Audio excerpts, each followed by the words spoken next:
ఇప్పుడు గత ప్రభుత్వమేమో YCP ప్రభుత్వమేమో medical కళాశాల కట్టాలని చెప్పేసి కూడా కేంద్రం నుంచి దాదాపుగా 8,400 కోట్లు పైసలు తీసుకొచ్చింది కదా. ఆ పైసలన్నీ అంట వైసీపీ ప్యాలెస్లు అంటే జిల్లాకు ఒక ప్యాలెస్ల మీద అమౌంట్ ఖర్చు చేశారు, ఒక్క ప్రభుత్వ మెడికల్ కళాశాల మీద కూడా డబ్బు ఖర్చు చేయలేదు అన్నట్టు కూడా టీడీపీ ఆరోపిస్తుంది. నిజమే అంటారా? అదే చెప్తారే, సిగ్గుగా అబద్ధాల ఆటంలో ఈ కూటమిని మించిన వాళ్ళు లేరు.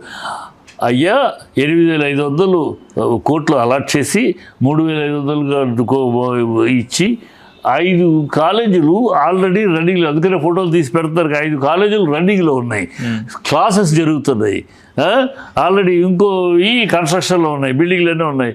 నువ్వు చిత్తశుద్ధి ఉన్నవాడు అయితే ఆ మిగతాయి కూడా 5,000 కోట్లు ప్రభుత్వానికి ఎంత అయ్యా?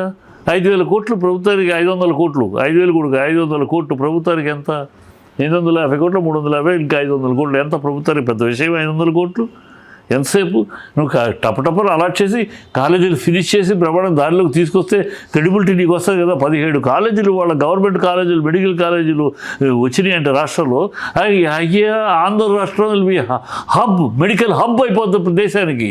ఎక్కడెక్కడ నుంచి వచ్చి ఇక్కడ చదువుకుంటారు, ప్రజలకు అందుబాటులో ఉంటుంది. ప్రభుత్వం ఎందుకు నడపాలని కోరుకుంటా? ఇది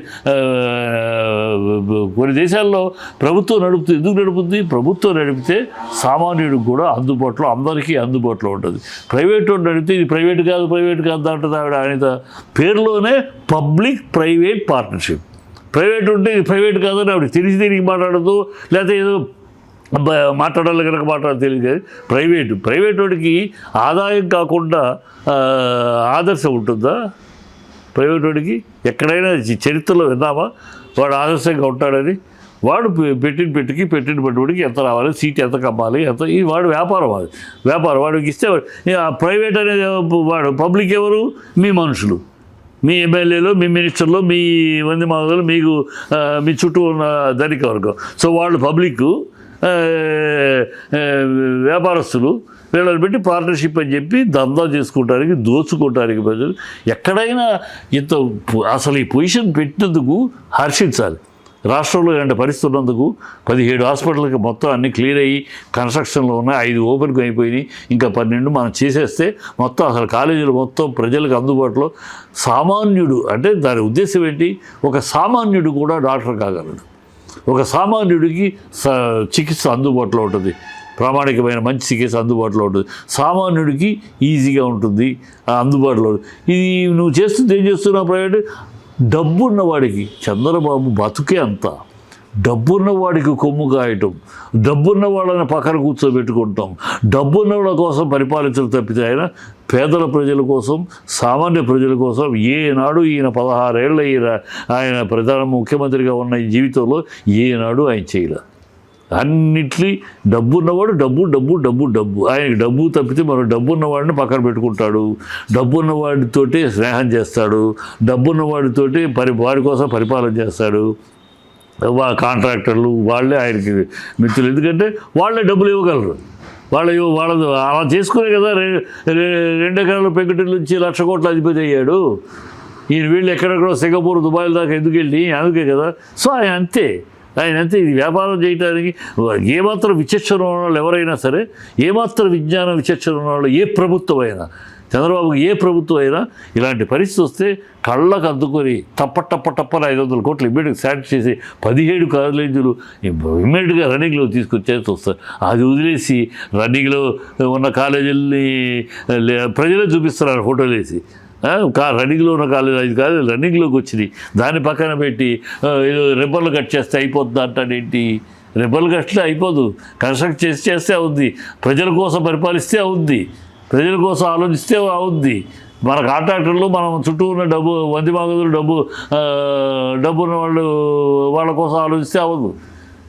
ఏ ప్రభుత్వం ఇది? ఏం విచక్షణ లేని ప్రభుత్వం, ఒక వికృతమైన ప్రభుత్వం ఇది. వికృతపు ఆలోచనలు, వినాశకరమైన ఆలోచనలు తప్పితే అసలు ప్రజలకి ఉపయోగపడే ఇంత మంచి పాలసీ అది ఎవరు? రాజకీయాలు ఎందుకు దీంట్లో? ఇప్పుడు రాష్ట్రానికి ఉపయోగపడేది, ప్రజలకు ఉపయోగపడేది, దీంట్లో నీకు రాజకీయాలు ఎందుకు? వాళ్ళన్నా గత ప్రభుత్వం అంత కనుక నేను కాదంటాను, వాళ్ళు అవునన్నారు కనుక కాదన్నారు కనుక నేను ఉంటాను, ఎవడన్నా మూర్ఖపుత్తనం తప్పితే ఇది ప్రజలకు సంబంధించింది. కాలేజీలు నీ సొత్తు కాదు, జగన్ ఇంట్లో పెట్టుకుంటానికి కాదు, చంద్రబాబు నీ ఇంట్లో పెట్టుకుంటారు కదా, ప్రజల కోసం కదా. ప్రజల కోసం అప్పుడు ప్రజల కోసం ఆలోచించు. ఇక్కడ రాజకీయాలు ఎందుకు దౌర్భాగ్యపు ఆలోచన తప్పితే, దుర్మార్గపు ఆలోచన తప్పితే ఇక్కడ ఆయన అన్నాడు కట్టాడు కనుక లేవు అని అబద్ధాలు ఆడటం అంత కళ్ళకు వచ్చాడు కనబడతాడు. కన్స్ట్రక్షన్లో ఉన్నాయి, ఫుల్ బిల్డింగ్ లేసి ఉన్నాయి, పిల్లర్స్ లేసి ఉన్నాయి, 5 ఫినిష్ అయిపోయి, ఇంకోటి సగం ఫినిషింగ్లో ఉన్నాయి, ఇంకోటి ఆరంభంలో ఉన్నాయి. మొత్తం 500 కోట్లు పట్టు సాక్షి చేస్తే అయిపోతాయి.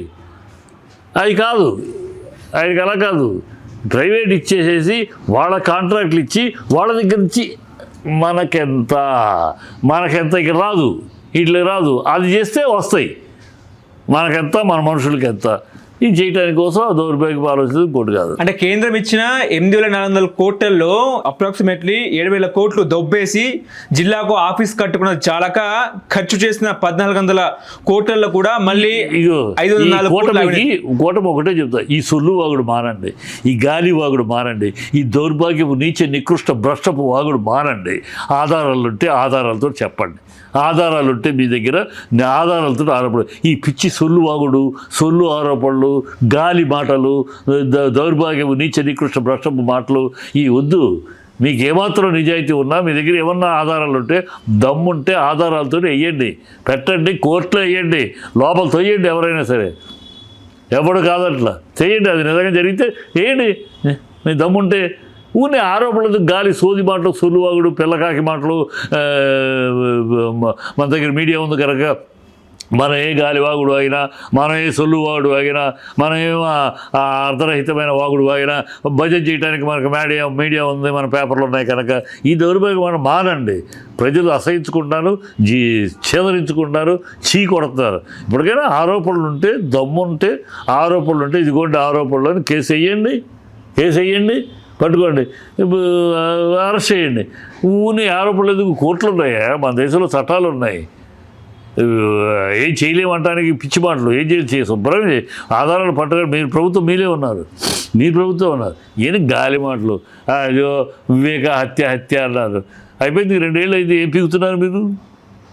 నేను మాట్లాడతాడు ఆయన, ఇక్కడే తిరుగుతున్నారు, మేమేం చేయలేకపోతున్నాం. ఇంతకన్నా అసమర్థ మాట కూడా ఉందా? అయితే వివేకాన్ని చంపిన వాడు రోడ్డు మీద తిరుగుతారు, మేమేం చేయలేకపోతున్నారు ఉప ముఖ్యమంత్రి మాట్లాడతారు. ఇంతకన్నా అసహ్యమైన దిగజారుడు మాట ఏమైనా ఉంటుందా? మీరు అధికారంలో ఉండి మేమేం చేయలేదు అంటే failure, you are accepting your failure. అంటే ఎందుకు చేయలేకపోతున్నారు? ఏమి గతంలో మీద ఆరోపణే, ఆధారాలు లేవు. ఇప్పుడు యాక్షన్ తీసుకోవాలంటే ఆధారాలు కావాలి. ఆధారాలు ఏమి లేవు. మీరు గాలితనంగా హూ కిల్డ్ బాబాయ్ అని డైలాగులు కొట్టారు. ప్రజలు ఏదో ఏమైంది? సునీత ఏమైంది మాట్లాడితే? షర్మిల ఏమైంది మాట్లాడితే? 2 ఏళ్ళు అవుతుంది కదా, గుర్తు తెచ్చుకున్నారు కదా. అప్పుడు చంద్రబాబు ఇచ్చిన దానికి మూటలు తీసుకుని మాట్లాడండి. ఇప్పుడు అడగరే. అన్నీ డ్రామాలు ప్రజలు చూస్తున్నారు. మీరు కోడిగత్తి అంతే. మీ అధికారం వచ్చి 2 ఏళ్ళు అయినా కూడా ఏం పీకలేక ఇంకా మాట్లాడతారు. మీరు చేయాల్సింది చేయట్లేదు. ఆ అమ్మాయి సుగాలి ప్రీతి, ఆ అమ్మాయి రాగానే నాదే మీ జరిగింది. ఆ అమ్మాయి విషయం మీ హయాంలో జరిగింది. అప్పుడు మీ హయాంలో జరిగినా మీరేమీ చేయలేదు. జగన్ వచ్చి అమ్మాయికి 50 సెంట్ల స్థలం ఇళ్ళకి, ఆయనకి ఉద్యోగము, వాళ్ళకి 8 లక్షలు ఎంత అమౌంట్ డబ్బు ఇచ్చాడు. వాళ్ళు ఇంకేం కావాలంటే సిబిఐకి వేసాడు. అయిపోయింది, జరుగుతుంది. మీరేమో ఎలక్షన్ అప్పుడు దీన్ని వాడుకున్నారు, బీభత్సంగా వాడుకున్నారు. ఫస్ట్ సంతకం ఆ ఫైలే అన్నాడు పవన్ కళ్యాణ్. అంత చూస్తామన్నారు. ఏమైంది? 2 ఏళ్ళు అయింది, మాట్లాడరే. కేసు గురించి ఆ అమ్మాయి పాప ప్రీతి వాళ్ళ మదరు 11 సార్లు వెళ్ళిందంట పవన్ కళ్యాణ్ కలవటానికి. అడ్రస్ లేదు, కలవట్లేదు. పైగా ఏదో మాట్లాడతారు. మీరు ఊరిని గాలి మాటలు మాట్లాడటం అలవాటైపోయింది. ఆధారాలు లేని ఆరోపణలు చేయటం అలవాటైపోయింది. కుళ్ళు కుతంత్రాలు కుక్షి పరాయణతో బాటలు తప్పితే మీ దగ్గర నిజాయితీ లేదు, నిజం లేదు, అబద్ధాలు ఆడేయటం. అదే మీ దగ్గర ఉంటే వెయ్యండి. ఛాలెంజ్ కదా, ఓపెన్ ఛాలెంజ్. మీ దగ్గర ఆధారాలు ఉంటే కేసు వేయండి, కేసు వేసి అరెస్ట్ చేయండి. ఎవడు కాదంటాడు? చట్టం మీ ఎవరికి సొంతం కాదు కదా, మీరు అధికారులు ఉన్నారు, పైన మీరే అధికారులు ఉన్నారు. చేయండి. ఈ దమ్ము లేదు, ఈ ధైర్యం లేదు. ఎందుకంటే అబద్ధాలు మీద ఏం వెళ్తారు? ఊరిని మాట్లాడటం కాలక్షేపం చేయడం దౌర్భాగ్యం. అసలు వినడానికి కూడా అసహ్యంగా ఉంది. చెప్పడానికి దీని గురించి మాట్లాడటం కూడా చిరాగాను చేతికరించాల్సిన పరిస్థితిలో.